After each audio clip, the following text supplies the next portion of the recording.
Hello and welcome to Mitsubishi Electric's Quick Tips videos. Today we're going to talk about how to install the USB driver for a Mitsubishi PLC. This will apply for FX3G, L series, and Q CPUs. First thing you're going to need is an installation of GXWorks 2 on your machine.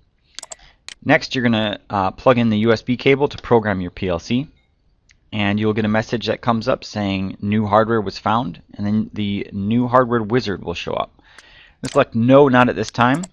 We're going to go to install from a list or a specific location. Now we're going to uncheck this box and check the second one. We're going to browse and find the location ourselves.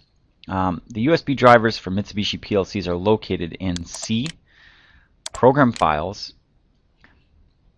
MelSoft, and then Easy Socket. This first one here, Easy Socket. And then down at the bottom here we have a USB drivers folder.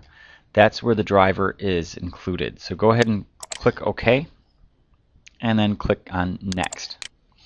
And this will find the Easy Socket driver and continue with the installation, and that's pretty much all there is to it.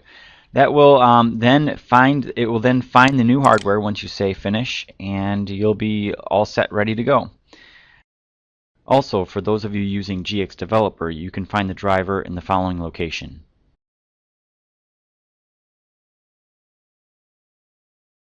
Thanks a lot for watching, and we'll see you next time.